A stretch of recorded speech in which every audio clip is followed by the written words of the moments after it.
Hi, and welcome to Shop Talk. I'm Chris Alvarado from clubregistration.net. I've got with me David Scott from RaceCoach.net, and welcome, Dave. Thank you.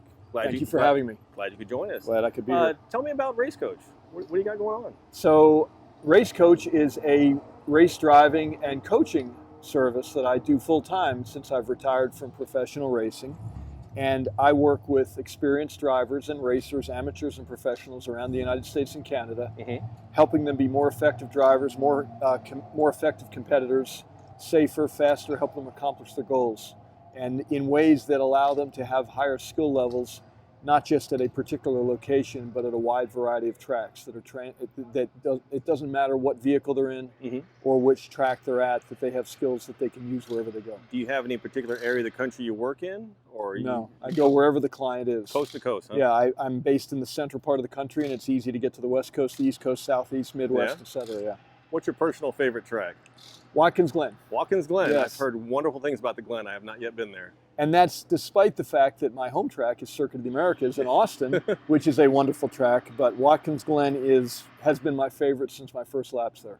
So one of the questions I have for you is I worked my way up the ranks. I started off first-time driver, going through the tunnel at Texas World Speedway, and then green driver, and eventually became an instructor myself. So a lot of my attitude was, I'm a good driver. What do you have to teach someone like myself who's, well, I want to say stuck in that rut of I'm cocky and I'm good? How can you make me better? Well, I'll answer the question in two ways. It's actually a pretty astute question. The first thing is that I don't know that I can make that particular person better, because the people who tend to hire a professional coach, such as myself, are people who've kind of taken a little step back and eaten a little piece of I guess what people call a humble pie. And they've kind of recognized that buying fatter tires or more horsepower or better brakes or whatever is not as important in accomplishing their goals as a driver and making them faster or more competitive, or however they want to measure themselves, as they themselves are. They are the biggest variable. And when they take that little bite and they decide to invest in themselves, those are the people I can help, because they have realized that they need more work than their cars. Folks who think, I'm all that in a box of crackers and I have no room for improvement, they probably don't have any room for improvement. But I drive flat out. Don't we all? Absolutely. So the net of it is that you have some folks who are very happy with what they're doing and where they're at, and they go out and play with their friends, and that's fine. There's some folks that go, okay, there's always somebody who can drive any car faster, anywhere in the world, at any time. I want to be one of those people. I want to be quicker than my friends. I want to do better in the race. I want to fill in the blank. And the best way to do that is to hire a professional to help them. You look at a professional golfer, professional tennis player. Golfers have swing coaches. Tiger Woods, the best golfers in the world, have a swing coach. Michael Schumacher, who won multiple Formula One championships, had a full-time coach. Could that person beat him in a Formula One race? No, but that person was seeing the little nuanced things in Schumacher's performance that made that little itty-bitty difference and allowed him to get better and more competitive every year. It's the same in any sport.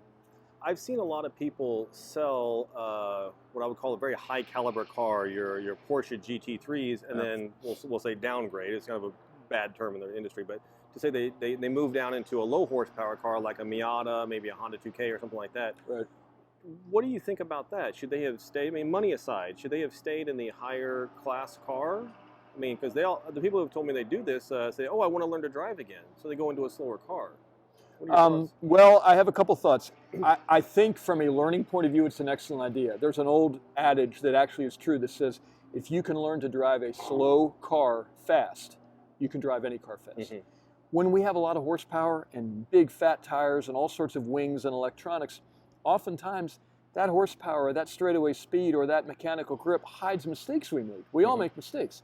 When you don't have any of that stuff, when you don't have traction control and extra horsepower and super sticky tires, it's all there to see. And it allows us to focus on the mistakes we're making. Again, the driver being the biggest performance variable. It's also really fun. And by the way, if something dire happens, something breaks or something gets hit, it's a lot cheaper to fix. So from people's peace of mind, they don't have to be stressed like, oh my God, I'm in my $250,000 GT3 RS. What happens if I hit the wall? I'm really going to dial it back. Mm-hmm. Well, if you're driving you're not willing to give it your all. You're not willing to see what you can do. That doesn't mean make stupid mistakes, but it means the consequences of a mistake or a mechanical failure are a lot less, and so the stress level. When people have less stress, they tend to kind of relax and perform better, and they learn more. So I'm a big fan of that. That doesn't mean don't drive the fast car, but it means learn to go quicker in the slow car, then come back to the fast car, and you'll be amazed at the results. Right. I've got one that's going to classify your whole persona. Automatic or manual transmission? Manual. Manual transmission. Wonderful. I love it. Old school. David, thank you for joining us. Thank you, it's been a pleasure having you on the show. And join us next time at Shop Talk. See you again. Bye-bye.